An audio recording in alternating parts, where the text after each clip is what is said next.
So we're going right to our morning keynote this morning, and every year we have to identify people that we think have a unique message, are inspiring, and are doing work to try to make the world safer, and many times in positions to be able to help protect our nation, especially in the area of cyber.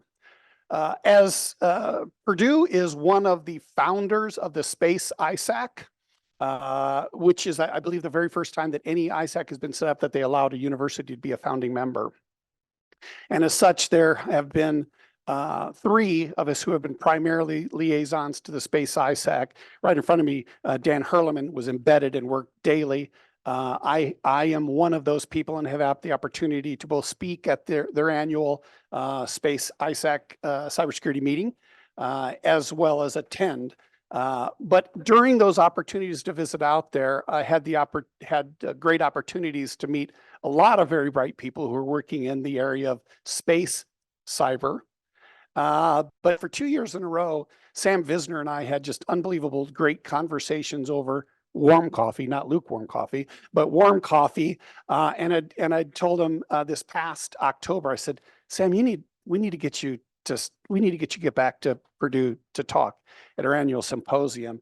And Sam had said that he was interested in that.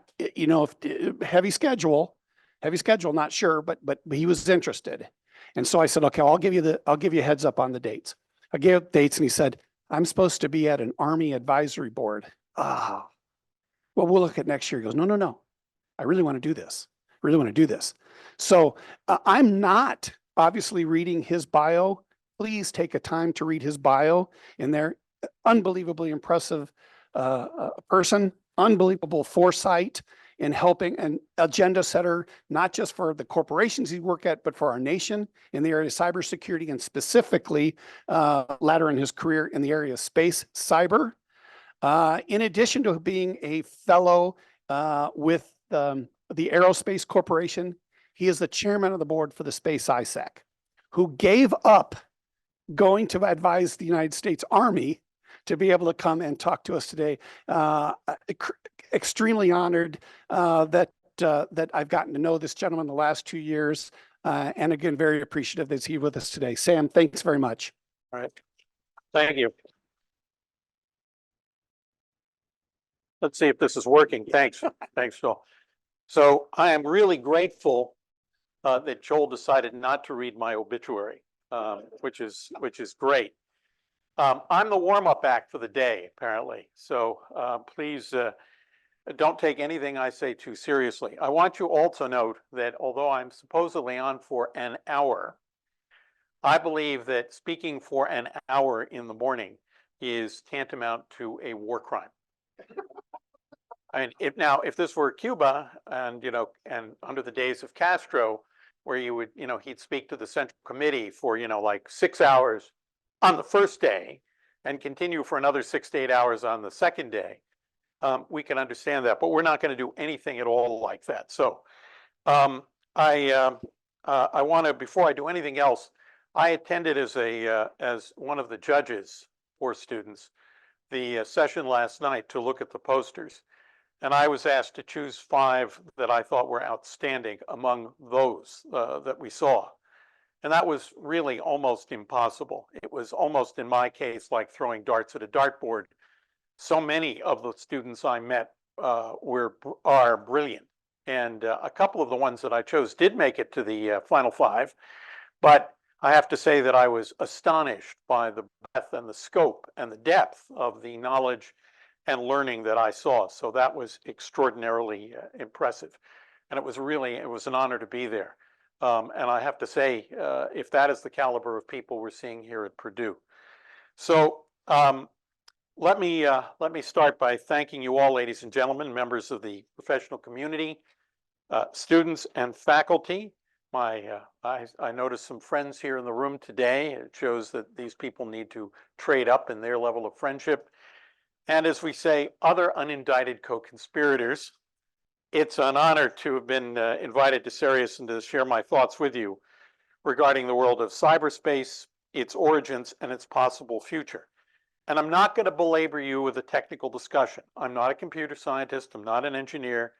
It's not at all clear that I'm qualified to give you at this August assembly of people a technical discussion. So I won't do that.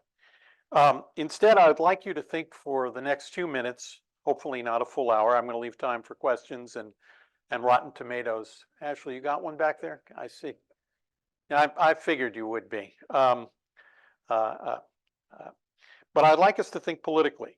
This reflects the fact that I am indeed a Washingtonian. I live on Capitol Hill, or even in this case, not just politically, but geopolitically, reflecting my degree in international politics from Georgetown, which they were so generous in granting me many, many years ago. Still don't understand why they did it and let me come back as an adjunct. I was surprised every time I stood up in front of a classroom that they let me do this. I think it must have surprised them too. I want to issue a couple of sort of caveats here. The first is that although I am at the Aerospace Corporation and I am at Georgetown and I am at the Space ISAC and I've got a bunch of other things that I try to do, these are my views. They do not necessarily reflect the views of any of the organizations with which I'm associated. They're just mine. They're right, of course, but they're just mine. Fair enough? And secondly, I know that this is an international audience. I don't want anybody to in any way be offended, but my point of view reflects the fact that I grew up largely in the national security space in the United States, and that my point of view reflects my concern for my country's interests, both national security interests, economic interests, and global interests. So those are the points of view that I want you to keep in mind. And notwithstanding, I do a lot of work with international partners. I'll be out next week at the Space Symposium in Colorado Springs, in sunny Colorado Springs, but probably chilly Colorado Springs, where we will be working with our international partners from a number of countries: France, the UK, Israel, Greece, potentially India, other countries that are working with us to safeguard space systems. So I want to touch on a few things this morning. First, the world as it was before we discovered cyberspace. The world as it was formed following the Second World War. You can stare at that slide all you want. It's not going to change for a minute. I'm watching Dan. I'm sorry, Dan, had to do it. The world that's emerging around us and things to come. I'm not talking about that wonderful movie by H.G. Wells from the 1930s. A good movie to see if you've never seen it. But things to come in cyberspace, in space itself, which reflects the work I'm doing as chair of the board of directors of the Space Information Sharing and Analysis Center, and the world that may challenge us in the near future. In other words, what I want to talk about is why things are happening, not what's happening. A lot of what's happening has already been discussed. And a lot of what's happening and how we're going to deal with it from a technical point of view was well expressed yesterday and in some of today's discussions, and certainly in the posters that I saw. I want to talk a little bit about the why and relate it to the geopolitical situation. And this is a reflection, I would have to say, of my own experience. It's not scientific. I haven't made any hypothetical predictions, designed or conducted experiments, accrued empirical data to make really good theorizing possible. I haven't done any of that. I've just observed. And I count myself, therefore, as an observer and maybe even a speculator. So here's what I'm observing and here's what I speculate. And as for my experience, I'd say it probably is unusual because I bounced around from one darn thing after another. I was a young intel officer. I went into business. I was the chief of SIGINT programs at NSA. I've been an FFRDC director, that's Federally Funded Research and Development Center, university professor, back into business. And I guess my late mother, who grew up during the Depression, as we say, may her memory be for a blessing, feared that I couldn't hold a job. I think she was right.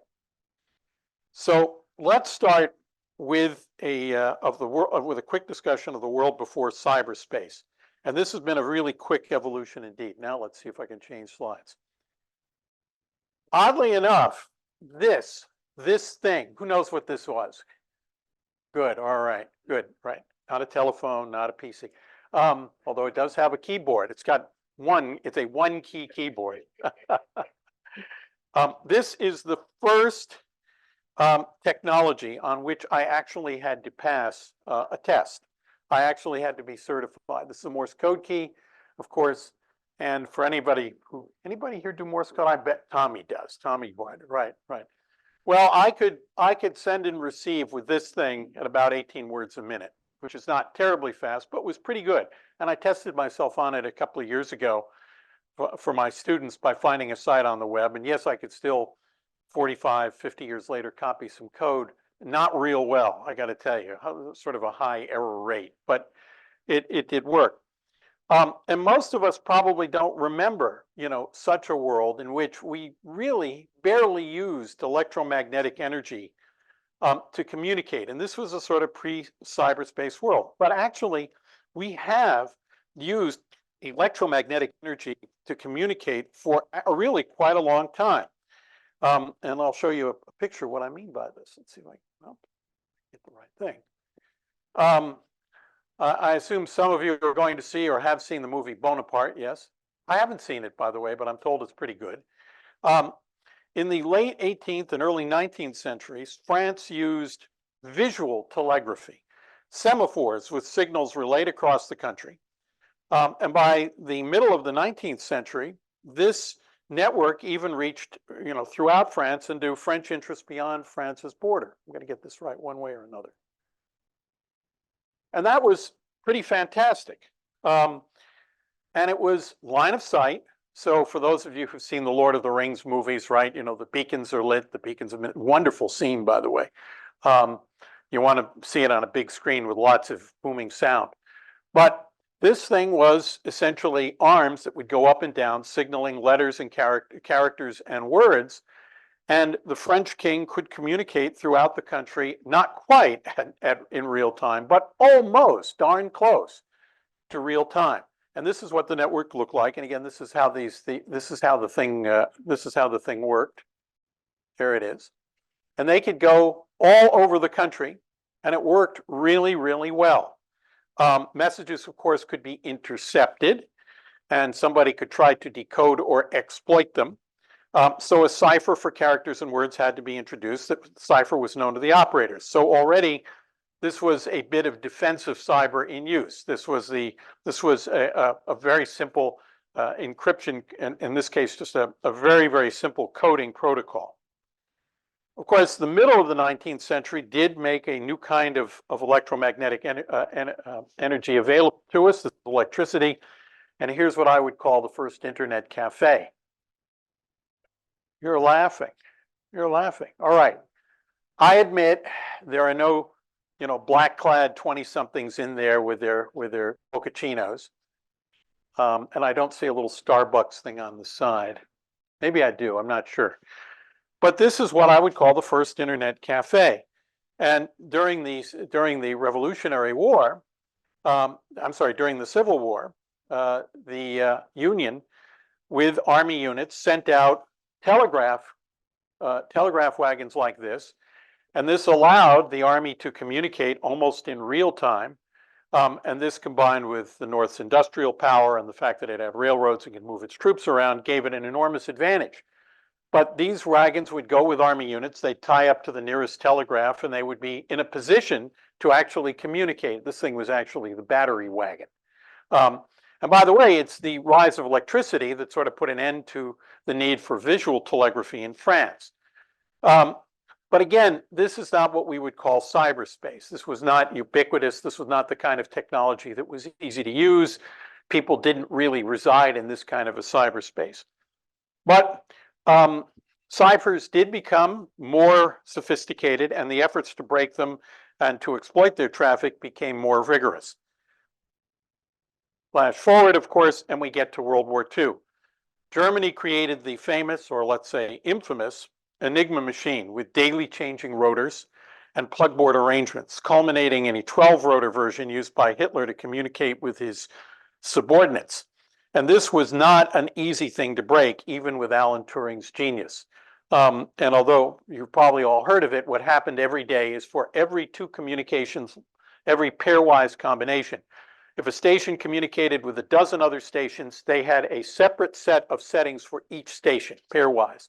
And those settings were changed with rotors, which you can see on the top, and inside a plug board, just like a patch board used by DJs or sound engineers. And this thing was very, very hard to break.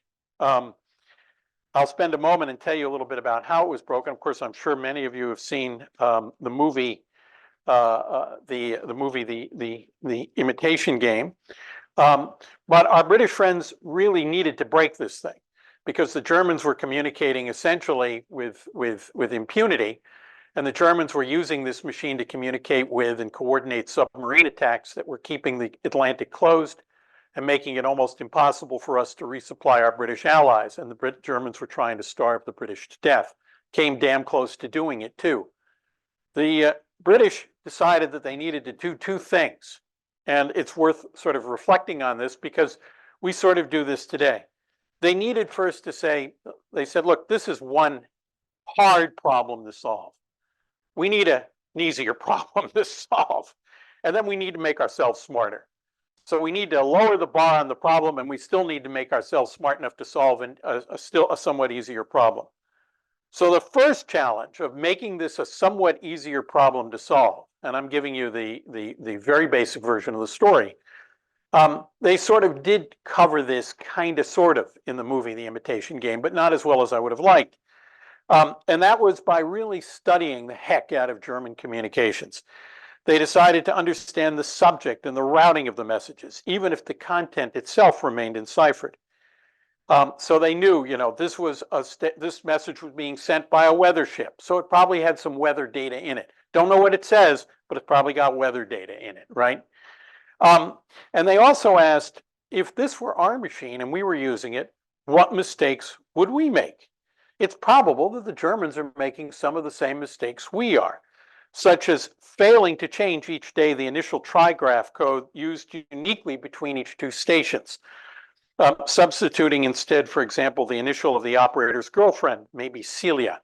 And actually, that's what they did, and this became known as the operator's Celie.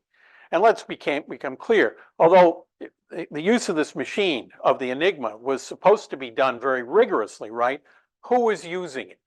Well, who was using it was Private Buchholz. And where is he? Well, he's on the front lines outside of Leningrad. And it's really cold. And you know what the Russians are doing? They're shooting at him. And he's not having any fun. So you know what? He doesn't bother to change the thing every day. And so the British, both by trying to figure out what kinds of message it was and working on what are called the message externals, and the fact that the settings were not always being changed, they began to make the problem still very hard, a lot easier to solve.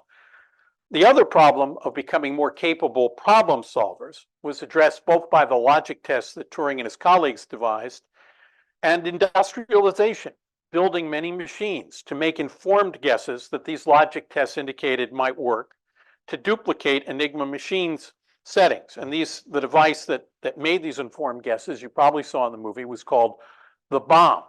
And in fact, what they did was they didn't build just one, they built 10, they built 100. And in essence, they made the process of informed guessing an industrial strength thing. They went ka-chunk, ka-chunk, ka-chunk. The Germans never saw that coming. They never saw the idea that not only would the British become good at guessing the settings of that machine, but they would essentially industrialize, make a factory to do this kind of thing, take Turing's logic tests and industrialize their use.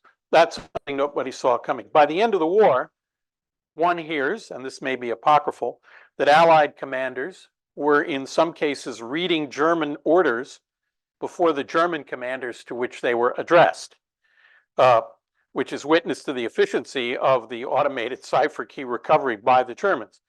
Well, the Germans were still deciphering their own messages by hand or using the machine. The British, and now the Americans, were doing it faster. We were more efficient at deciphering their messages than they were. By the way, even the 12 rotor encrypted messages were exploited using an early programmable computer. Let's see if we have a picture of it, called Colossus. And if you go to Bletchley Park, anybody been? Oh, you should go. Oh, good for you. The rest of you should go. It's not far, it's like an hour outside of London. You take the train up towards Milton Keynes, you're almost there. This is a machine that was actually capable of exploiting the 12 rotor, of recovering the settings for Hitler's 12 rotor machines. Anybody here use a dial-up modem? Oh, come on, somebody must have, right. What was the data rate on a dial-up modem, a V92? 1200, But 400. 56 kilobits. Right. The data rate for the last dial-up modems we used in living memory, for some of us, was 56 kilobits. This machine actually read German traffic printed using paper tape with photo-optical keys at 50 kilobits in 1945. These people were really smart. They called them boffins, whatever you want to call them. They were freaking geniuses, and that's what they were able to do. Folks, this was not cyberspace. These attempts to defend and to exploit information took place within information infrastructures that were not ubiquitous. They weren't cheap. They weren't available to most people. They were incredibly complicated. These things took rooms to build, and they were not interoperable. And even though we had a mathematical model of communication pioneered by Claude Shannon, and we knew something, through the work by Nyquist about the carrying capacity of digital communication, the technology associated with real communication remained largely out of reach. I wanted to see if I have one more picture here. Anybody spin vinyl? Yeah, records. Yeah, good. Anybody see the turntables there? Can you see them? Yep. This is not actually entirely germane to the story, but it's worth telling anyway, because I am the early morning guy. This is a machine called Sig Sauer. Anyone heard of it? Staff would know. Sig Sauer was an early and successful attempt to do voice encryption without a digital computer, so that Roosevelt and Churchill could miscommunicate with each other in a common language they didn't share, right? What did Churchill say? Don't worry about avoiding temptation. As you get older, it will avoid you. I'm living proof. So Roosevelt would speak, and as he spoke, his voice was measured and coded using modulo arithmetic, using pulse width modulation. The sound of mercury vapor lamps sparking and arcing was recorded and played on one of those record players. And that was also encoded with modulo arithmetic. The two modulo arithmetic streams were combined and transmitted by high frequency radio over the Atlantic, where an exact duplicate of that record playing at exactly the same speed and exactly the same time. This is another engineering problem that would have to be solved offline. How do you even synchronize these things without digital computers, right? Probably crystals, probably some kind of complex system just to measure frequency to make sure the turntables worked. That modulo arithmetic stream of the encryption key, the noise from that record, was then subtracted from the arithmetic stream carrying Roosevelt's voice, and Roosevelt's voice was then recoded using a vocoder so that Churchill could hear it. Just think about what that took to do. This was not interoperable. This was not cheap. This was not widely available. It was not cyberspace, but it's pretty cool, and it's a story sort of worth knowing. There are no extant versions of that machine available. If one goes to the National Cryptologic Museum at NSA, they do actually have one of the discs, which I'm told, and I can't vouch for the story, that somebody found in a pizza parlor. And is that true? I don't know. And if true, what the hell? How did that happen? All right. So by the end of the Second World War, we sort of knew that we had a problem, but we had not yet created what we call the pillars of cyberspace. And that means, in my view, we had not created the means to unify information at motion with information at rest. What do I mean by this? For those who've grown up in the DoD cyber world, I've seen some people who probably did or came close to it. You know that the terms we use for cyber are computer network defense, computer network attack, and computer network exploitation. So we focus on the defending, keeping people out, exploiting, getting in and stealing their data, or attacking. But the words I want you to think about for a moment are actually computer network, because it's the concept of the computer network that actually gives rise to the cyberspace that we see today. Let's go back for a moment to the Second World War and think about the Battle of Britain. How was that war fought? How did the British have to fight it? Radar operators would detect German planes, and using phone or radio, they'd transmit the coordinates of those planes to an air defense command center, which in turn sent the instructions to air defense units and fighter planes. Battle situations were tracked by grease pencil on glass or other transparent surfaces, with marks that were erased and updated as the battle situation evolved. This is what we had to do. This was the best we could do in real time. And that was not an easy thing to do. In fact, the British came up with some very clever ways of expressing this information. The vaunted doubting system was used to build a more flexible and integrated view of the battle space. But it didn't necessarily unify information in motion with information at rest, which was going to be required for what was coming after the Second World War. And that, of course, was jet aircraft and missiles. And think about the problem that you have.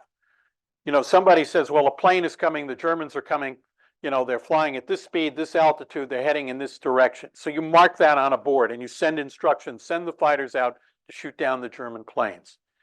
Now let's decide that the planes are now moving at, 900 miles an hour, moving at Mach 1, moving at Mach 2.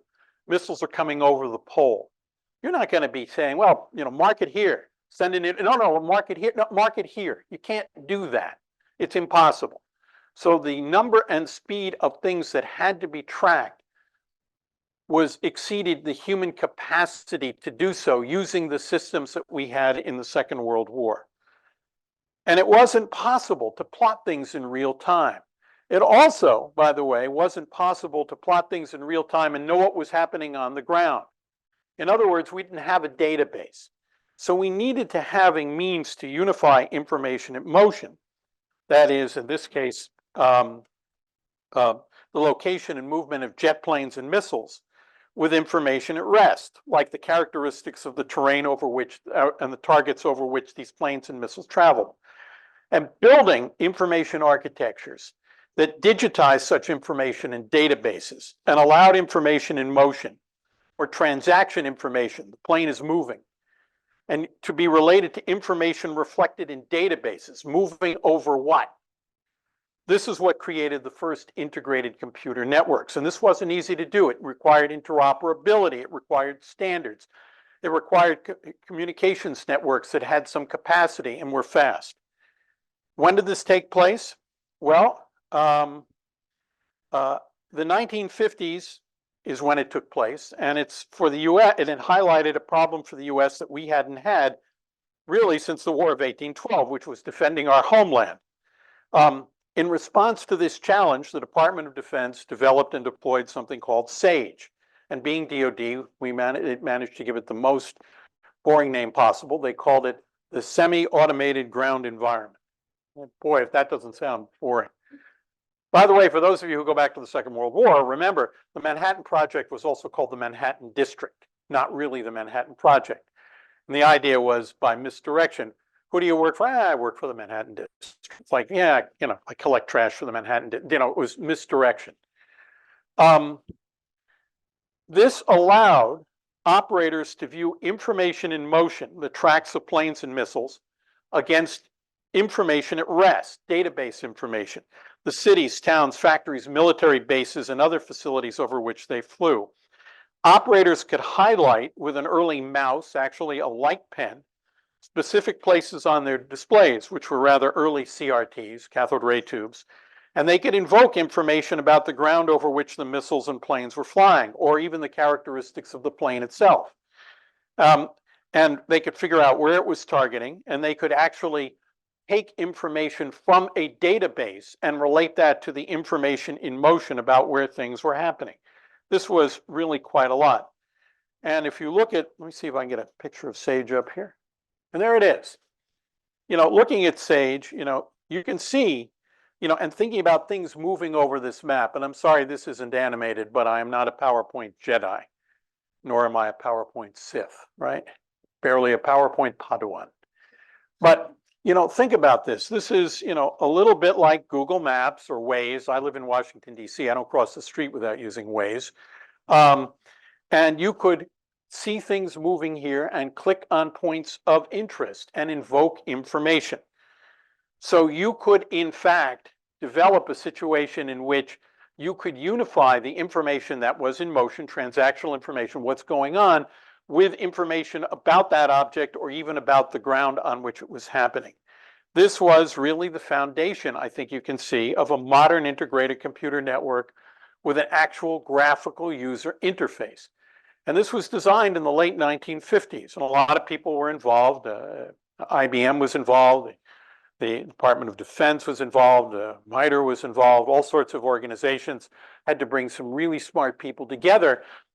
And in the absence of lots of solid state devices and integrated circuits, this was a tour de force, but it proved the concept of an actual integrated computer network with standards and interoperability and availability. And it was relatively easy to use. It didn't require, a PhD to use it, maybe a PhD to build it, but not a PhD to use it. Progress in building integrated computer networks proceeded swiftly following SAGE.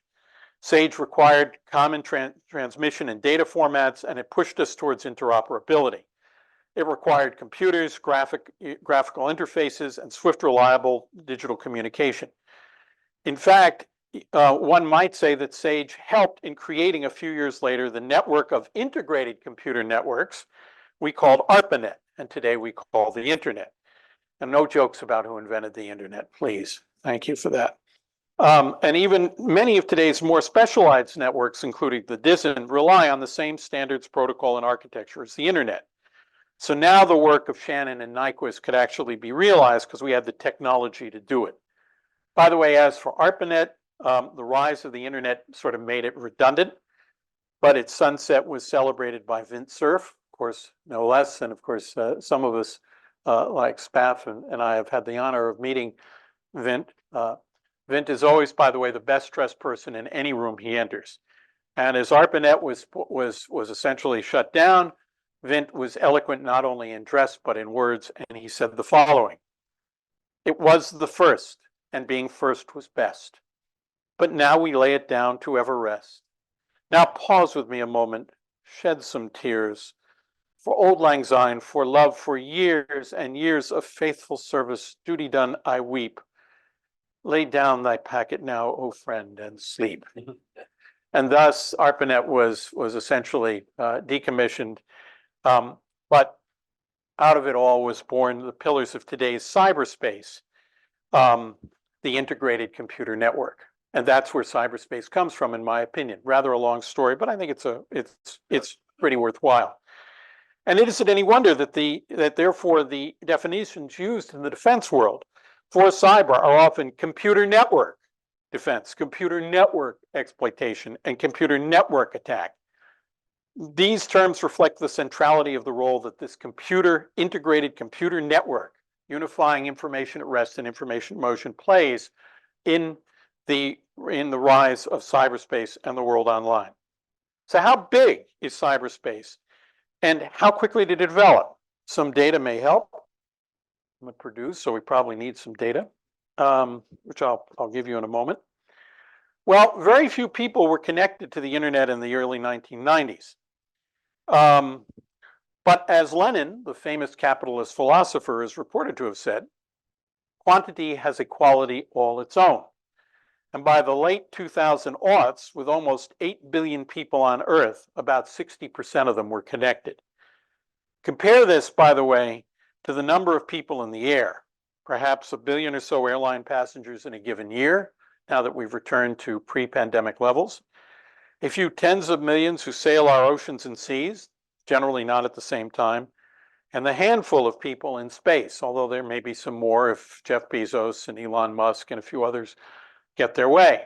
And by the way, I am watching what I would consider to be the enormous increase in activity in space systems.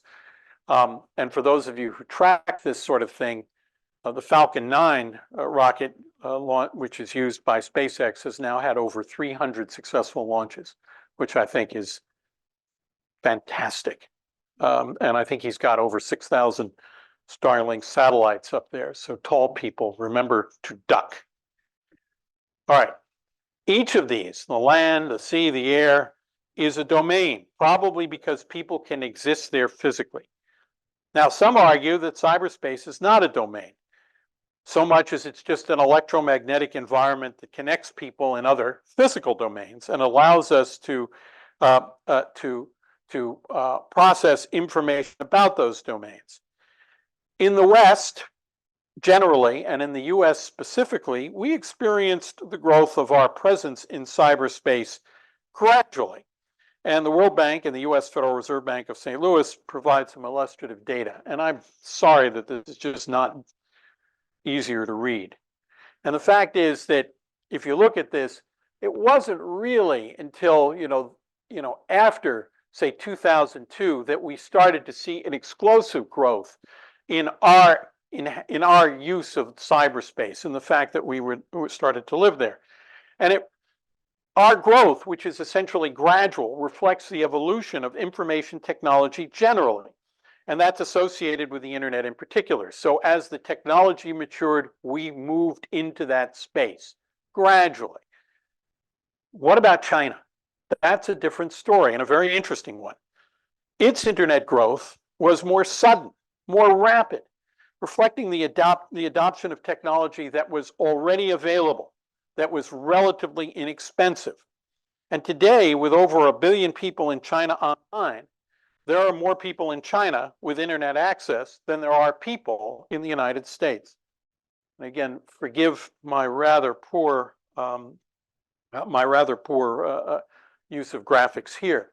But notice the absolutely explosive growth. By 2008, there were enough people in China online as there were in the United States, as there were people in the United States. I'm not talking about people online, just people in the United States. Now there are some 3 times as many people in China online as there are people in the United States. And this is, I think, a function of a couple of things, notwithstanding the fact that the technology that China experienced had already matured to the point where it was available. Whereas in the United States and in the Western countries, we sort of grew into the internet as the technology matured. This, I think, represents a rather different view. For the record, the rest of the world is also getting connected. This picture is kind of dated, but I think it makes the point. So the question is cyberspace a domain? Is it a domain? Is it a place where we actually live like land, sea, and air? I would submit that it is. I would submit that any environment where you've got 60% or more of 8 billion people communicating, processing data every day is a domain. Let me try to think about it in another way. A couple of other perspectives. In 2011, following the Arab Spring, one of my admittedly brilliant, not because she chose me as a professor for God's sakes, but brilliant Georgetown students prepared to write a research paper on the role of cyberspace in helping the Egyptian opposition organize its revolt against the Egyptian government. A government only barely aware of cyberspace and rather accustomed to its use, right? If a government minister wanted to make a reservation, he sent somebody in the office down to the restaurant and said, "I'm going to be entertaining 20 or 30 of my friends from 2 to 8 today. Make sure they have a room for us." But the idea of using cyberspace for that was not well known to the rather geriatric set in that government. So she was going to write a paper on the role of cyberspace in helping the Egyptian opposition organize its revolt against that government. However, she wrote a different paper, a much better paper. And here's what she wrote. It wasn't just that the Egyptian people used cyberspace, text messages, and the internet to organize themselves. It's what happened next. And this is illustrative, and I think it's true, although we still need better data. On learning that the protesters were using mobile phones, text messages, and the internet to organize, the Egyptian government rather reflexively said, well, let's shut it down. If cyberspace makes the opposition strong, we'll deny them cyberspace and they will become weak. Their assumption was that anything that made the opposition stronger should be taken away, should be denied, and we will now make the opposition weaker. That was the knee-jerk reaction. Actually, my student, whom I think was brilliant and has moved on, she built, by the way, the Cyber Threat Intelligence Unit at the US Federal Reserve. She hypothesized that denying Egypt's citizens online access did not make them weak. It made them angry. By 2010, people in Egypt used cyberspace to receive remittances from abroad, manage small businesses, handle family matters, undertake financial transactions. In other words, increasingly, they were living in cyberspace.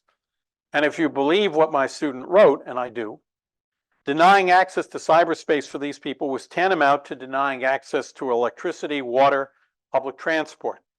In other words, this move was an attempt to deny people access something to which they felt entitled and on which they depended every day. It didn't weaken the opposition, it angered and it incited it. All right, we'll need to undertake good scientific work and empirical research to theorize these points, but I think she was onto something and I suspect she was correct. What about China? What does the sudden rise in an online population mean, particularly in contrast to us? In the West, we tend to view cyberspace as a commons, subject to some regulation, but relatively little oversight, even today. China sees governance of cyberspace in a different way. It sees it, thanks to its growth in cyberspace, to the fact that it is, I'm going to back up, just, you see it, it sees it as a domain, and it sees the governance of cyberspace in which its people reside as it sees governance on the streets of Beijing and Guangzhou. Now, I am not making a value judgment here. One may make one's own value judgments. China has been wildly successful in regaining its place as a global power. This apparently has served China's interests, but it is a different point of view and it has different implications. And this brings us to the question of the definition of cyberspace and how it's evolving. We've focused in cyberspace on protection or exploitation, on information and information systems. Defensive and offensive cybersecurity have reflected our preoccupation with information and information systems, and even the infrastructures that depend on those systems. And this is a legitimate viewpoint, but it's not the only one. It's not the only viewpoint they've had. China has developed and adopted a very different approach, one in which information itself is not the central consideration. Rather, China views what happens with the use of information as its more vital concern. As I've said, China now has more people connected than we have in the United States. And even though the United States has a somewhat higher penetration rate, China's presence in the world online dwarfs ours. And its growth occurred swiftly, as we've seen. So China's experience with cyberspace has led its leaders to follow a path different from ours, and one that we've only started to recognize in recent years.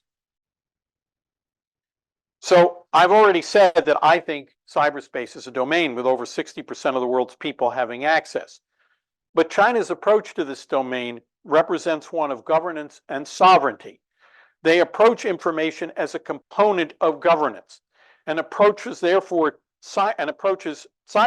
therefore, from a perspective of sovereignty, which we in the West do not. We are beginning to recognize that others do, but we do not. So cybersecurity, in this alternate point of view, is less about information than about how information modulates the behavior of human beings in cyberspace. China's government uses information technology in cyberspace as a tool of governance, which we generally do not, just as it governs how people conduct themselves in cyberspace. IT creates opportunity, of course, for persistent surveillance of people's conduct in crosswalks, whether or not they engage in political activity not approved by the party. But in fact, their approach to cyberspace as sovereign territory is explicit in the Shanghai Cooperation Organization Agreement, which defines cybersecurity as protection against distribution of information harmful to political and social and economic systems. Notice it doesn't talk about the protection of information. It talks about the protection of those systems from the distribution of information. This is a very, very, very different point of view than the one that we've taken in the West. Again, I am not assigning a value to this. I have my own point of view, but the issue here is simply to recognize that these divergent points of view exist. So wouldn't you agree? This is a very different way of looking at things. Not about the protection of information, but about the protection of the legitimate sovereign order from information. A different perspective. Yes, we are becoming more cognizant of this different point of view. One that stresses the legitimacy of human conduct in cyberspace and conduct modulated by information. Ambassador Nate Fick, before joining the State Department, co-authored with Jamie Missick a paper on the Council of Foreign Relations, of which I'm a member, by the way, called Confronting Reality in Cyberspace, and you can find it online. Their paper, again, Confronting Reality of Cyberspace, pointed to the emergence of a more fragmented and less secure internet, one in which authoritarian regimes can conduct misinformation campaigns to affect the political and social evolution of other countries. In other words, these countries are conducting operations that reflect violations of the cybersecurity defined in the Shanghai Accord I just discussed. There exists another aspect to China's approach to cyberspace, one reflected in that country's creation of complex information infrastructures or smart cities. Consider, for example, Alibaba's City Brain, an architecture that collects data from millions of sensors through large metropolitan areas, uses AI and machine learning to analyze that data and govern the critical infrastructures on which these regions depend, these cities depend. In a 5G world in which we might see 1 million or more IoT devices per square kilometer, I think that describes my house, this is hardly unimaginable. Let's take a look. One way or another. I'm really not there, am I? Did I not put this in? There it is. All right, this is an eye test that nobody, including those of us who have access to the screen, are going to see. But on the left, we have all of the devices which are collecting data up there. How's the laser? There you go. And all those devices are telling us how many people went through that intersection, what is the loading on the metro train, how much water pressure are we using in that part of the city, what is the electrical power load, what are the crime statistics. In the middle are all of the machine learning applications which habituate themselves to the data, and the AI which decides what to do with it. The applications are listed down there. By the way, some of those are US applications. On the right are the infrastructures that get governed. Add more cars to this train. Change this light from green to red. Add more power, more electrical power capacity in that part of the city. Send more police here, we need fewer police there, etc. By the way, ensuring that this architecture works properly and safeguarding it from an adversary's interference and using it to help ensure appropriate human behavior in the metropolitan area this architecture serves, that's another and new kind of cybersecurity. In fact, one might ask, and one should, who governs such a smart city? And what is the role of cybersecurity, the implementation of governance of human beings in such a model? By the way, let's not ignore the benefits this approach brings. Energy use can be made more efficient. Transportation can be made quicker. Ambulance transit times, and this has been tested in Guangzhou, can be reduced significantly as smart city architectures manage traffic to let ambulances reach more swiftly their patients and the facilities to which they're being transported. McKinsey's Global Institute, and I think this is a little dated, said by 2025, smart cities using such systems could cut commutes by an average of 15 to 20%. For those of us who live in the Washington, D.C. area, that would be an interesting and useful number. I don't know about Indiana. So we've watched the definition of cybersecurity change as our understanding of information technology has changed. And we've seen how China's rather sudden adoption of cyberspace has modulated its own evolution of the term cybersecurity. For us, the stakes have never been higher. We communicated through cyberspace. We became dependent on cyberspace. Much of our critical infrastructure now resides in cyberspace. And to some extent, as human beings, so do we too reside there. Like it or not, some aspects of China's definition of cybersecurity may apply to us, again, whether we like it or not. There's more to this story, and we need to discuss it. It's that part of the story in which the use of cybersecurity has become and will continue to become instruments of state power, instruments that may shape the international system in which our country resides. And since there are now two competing views of cybersecurity, protection of information, governance of human beings, we need to ask what those two contrasting and perhaps rivaling views are going to mean as the world goes forward and the international environment is shaped. So let's consider the world as it's been and how it is now and what it may become. There are many theories of international relations, and I won't bore yourselves or myself with them.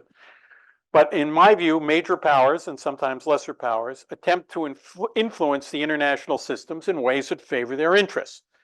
And by international systems, I mean the countries and international organizations in which we express our national interests and in which other countries express theirs. One definition is this. It's not mine, but it's a good one. An international system is a network of states, organizations, and individuals that interact on a global scale. It is the framework for international relations, which outlines who interacts with whom, how they interact, and what the rules of engagement are. It is also the context in which individual countries set foreign policy and develop international diplomatic relations. Note the words rules of engagement.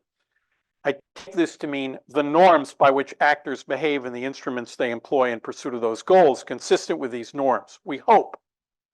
Spain used gold and the exploitation of raw materials to gain advantage over other powers. England, with their navy and mercantile practices and institutions, built a global structure in which its interests were paramount. Prior to World War I, Germany sought in a naval competition with England as well as in industrial prowess to reshape the balance of power in Europe. And during the Second World War, Germany sought to redefine the international system based on its own territorial ambitions and ideology. What happened after the Second World War? What instruments took center stage in the international system, and to whom did they give advantage? Well, that war devastated Europe and parts of Asia. Russia, of course, suffered tremendous damage, but emerged as a powerful military presence. But the biggest winner of the Second World War was the United States. The world built at Bretton Woods and beyond a new financial system, one dominated by the US dollar, giving the United States enormous power globally and the ability to influence other countries' economies. In effect, the US got to exercise some aspect of financial sovereignty over other countries, a power I think we've used mostly for good. As they say, your mileage may vary.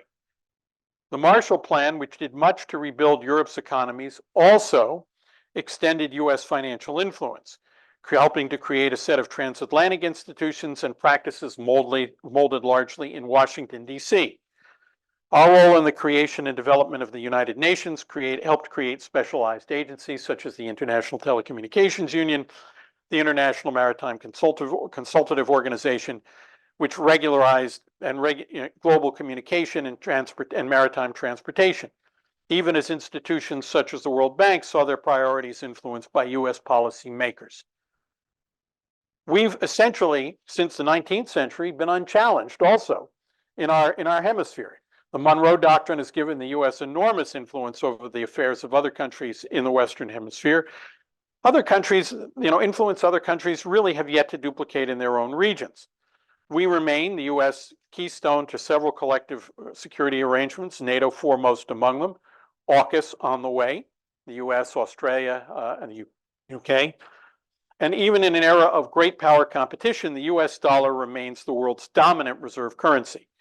And although we account for about a quarter of global GDP, the dollar accounts for almost 90% of foreign exchange transactions. And that number has actually increased slightly between 2012 and 2022. If I can find it. So is it surprising, therefore, that other countries might seek to reshape the international system to increase their influence, to conform to their interests? And is it surprising that they look to newer institutions, such as cyberspace and cybersecurity, to do so? One developed interesting use cases for any of several countries: China, Russia, Iran, North Korea, and others. Russia appears to be trying to undo much of the collective security architecture built after World War II and strengthened recently as Finland and Sweden joined NATO. Good going, Russia. And while Russia is using disinformation and what my colleague Dr. Kathleen Carley at Carnegie Mellon calls information maneuvers to influence Western opinion and sentiment, I don't think, however, that Russia has the capacity to reshape the international system overall using cyberspace and the exercise of cybersecurity as an instrument of state power. But China may be a different case. China's population is enormous, perhaps 4 times our own and roughly 10 times Russia. The growth of China's military generally, and Navy in particular, could be seen as an attempt to create a zone in East Asia in which China asserts influence analogous to the manner in which we do so in the Western Hemisphere, their version of the Monroe Doctrine. That's a crude analogy, but may be useful. And as I noted, they've got more people connected than we have people. So China, so the question is this: does China see its approach to cybersecurity, this governance, sovereign approach, as an instrument to reshape the international system? Opinions may vary, but I think the answer is possibly yes. Let's take a look at the Belt and Road Initiative. See if I have a picture of that somewhere. And this is not a great picture, but it is the most ambitious international development scheme to date. It includes myriad development activities: roads, railways, ports, communications infrastructure. And China has powerful cards to play in regard to information infrastructure. It leads the world in the manufacture and deployment of broadband telecom equipment and broad-scale 5G. Chinese-made 5G equipment is being installed around the world with very liberal state backing. Let's talk about the scope of the Belt and Road Initiative, or BRI, so I can save oxygen. This map, which is dated, provides a sense of the scope of China's approach to BRI. And as China deploys Belt and Road Initiative information infrastructure, including city brain-like smart cities, and yes, Alibaba has started to commoditize and export city brain. Malaysia has already purchased it. What kind of new international system, one that comprises the new domain we call cybersecurity, will emerge? How will it be governed? Will the countries that adopt it also adopt China's governance model? Will China be asked to be the governor of this new cyberspace domain in which countries surrender some aspect of their sovereignty to China, just perhaps as they surrendered some of their sovereignty to the United States as the dollar became dominant and we rebuilt the world's financial system? Will the countries that adopt this architecture be subject to as much influence from China as those countries that depended on the United States tend to defer to the the dollar, tend to defer to the United States? These are serious questions. New IT infrastructures potentially subject to this kind of governance and extraterritorial sovereignty are emerging. And the combination of IP version 6 and 5G will create environments with as many, as I said, of 1 million IoT devices per square kilometer. So this model goes beyond cyberspace to the other infrastructures that depend on, or should we say are resident in cyberspace: roads, power, water, everything. Does this model give China advantages in the international system and the ability to start to reshape the system in ways analogous to those enjoyed by the United States? Which brings us, finally, to the question of space. Until recently, the norms that protected space systems, some of which trace their way back to the Outer Space Treaty of 1962, have held up pretty well. While weapons have been tested and demonstrated, kinetic attacks on space systems have remained largely outside of acceptable norms, more or less. But space systems now depend on cyber, and cyber systems depend on space. We're going to be seeing 5G backplanes built in space and more devices communicating not just with ground stations that go into space, but phones and IoT devices communicating directly with satellites on orbit. And we're going to see an explosion of new missions in space: mining, manufacturing, colonization, transportation. And they're joining existing missions such as comms, GNSS or GPS systems, remote sensing. Cyber-intensive systems such as LEO-based constellations with tens of thousands of satellites are going to be the backbone of new global information infrastructures. While the US leads in this domain, China is right behind and may well deploy space-based 5G systems to enhance its Belt and Road and Digital Silk Road initiatives. In doing so, it might serve to help reshape important aspects of the international system favorable to China's interests. In fact, this use of cyber to try to reshape the international system could be defined as the next evolution of cybersecurity to shape the international system. They're certainly building an infrastructure to be able to support this kind of deployment. They're building ground stations around the world. This is from the Washington Post just a few weeks ago. Ground stations they're being built in Latin America. And that's one of the control centers. Are China's efforts in this regard illegitimate? That's not for me to decide. I'm not the one who gets to decide what the international system looks like. I'm not personally comfortable with the approach to digital authoritarianism that other countries take, and I'd like not to see digital authoritarianism become a norm in the international system. And I don't really like the cyber sovereignty approach that I think allows people governments to have too much control over human conduct in cyberspace. But our foreign policy and national security establishments will have to decide if the influences on the international system I've just described are really inimical to the interests of our country, its partners, and allies. We need to understand that the international system that has served us so well and continues to reflect largely our interests and influence and standards and norms is being challenged. It's being challenged because its nature is shifting as a new domain, cyberspace, has been created. It's being challenged by those who believe that domain can be influenced and governed, that they can perhaps appropriate sovereignty from the countries over which this influence and governance might be expressed, such as the world financial system has deferred since World War II to our own preferences. So I think that's really what I'm trying to convey. This change in the international system being shaped by new concepts in cybersecurity, coupled with how other countries want to shape that international system. How would China use its newfound influence? That's not for me to say. China has its own interests, its own values. Every country does. And it's not necessarily illegitimate that a country will express its values and its interests and its approach to norms to trying to shape the international system and its role in it. But we need to understand that this new world is emerging, and we're going to have to deal with it. Like it or not, we can't ignore the challenges and opportunities to the international system that cyberspace and evolving cybersecurity pose. If the international system is being reshaped in large part through cyberspace and cybersecurity, we can't walk away. Our role as a global power is at stake, nothing less. Thank you for your kind attention. I hope we've left a few minutes for questions and comments. Thank you.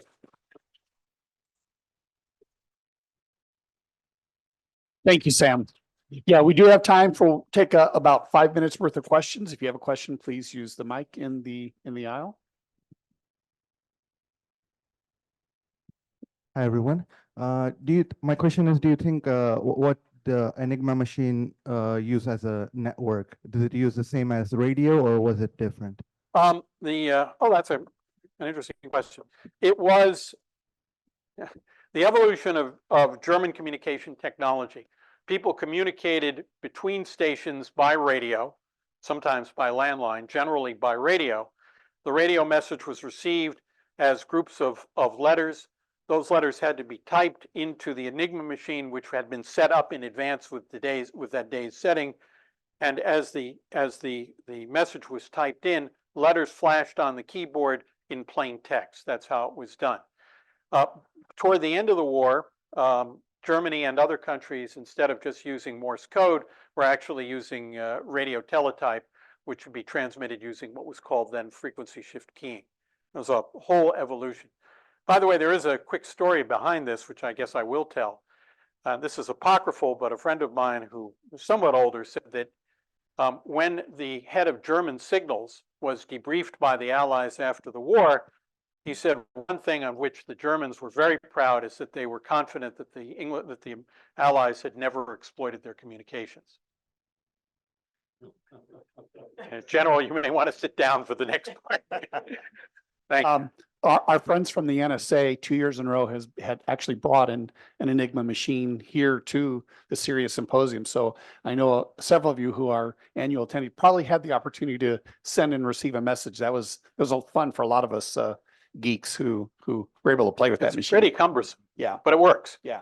And you mentioned the Cryptologic Museum right outside the gate of the NSA. I highly encourage anybody to visit. It's a great museum. Good morning, sir. Eric Amos, United States Transportation Command.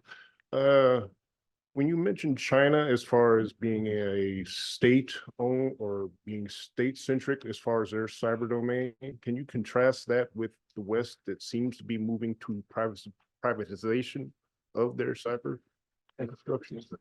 Let me see if I can unpack that. So first, here's what I would say. China, I believe, and I'm not a professional sinologist, but those who are may agree with me, I don't know. China certainly is mobilizing its industrial and technological capabilities in support of both its national interests and its global interests. And therefore, its approach to what some people call national champion companies, but companies that play a significant role in China's economic and technological development, are certainly expected to support China's interests. And that is an entirely legitimate point of view. It's just a different point of view. In our case, it's important to understand that when we ask the private sector to do things in the national interest, sometimes we do it through regulation, but generally it's through consensus, right? And therefore, we are asking the private sector, which owns and operates, for example, 80% of this country's critical infrastructure, to undertake serious efforts to secure that infrastructure that the government does not own, doesn't own it, right? You know, Exelon or in some cases a small investor-owned utility, right? But the government doesn't own it. The Department of Energy does not own the power grid. So we can have policies that support the cybersecurity of this country, but we're not in a position, and I would say that my friends at CISA, the Cybersecurity and Infrastructure Security Agency, who may be here today, can comment on this if they want to. They are in a position where they can provide some technical support, in a few cases some operational support, but generally provide standards, provide guidance, provide suggestions, provide best practices.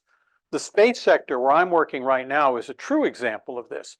Let's be clear, most of the rockets go up are not US government rockets. Most of the satellites being lofted are not US government satellites, right?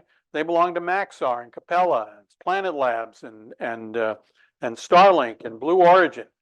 Most of which, by the way, are members of the Space ISAC, which I'm rather pleased to say. The government can't just say, here's what you're going to do to secure those systems. They can't.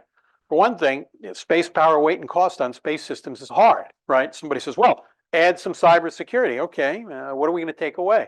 How much power will this require? Well, let's use blockchain. Well, where's the computing power going to come on that? We promised our investors a certain return on investment. We promised our customers certain features at a certain price point. What, are you simply going to tell me I can't do that anymore? So, you know, the way in which we have to operate in this country reflects, you know, both our institutional and structural, you know, a structural history. I don't know if that's a good enough answer, but it is sort of where we are. Other questions?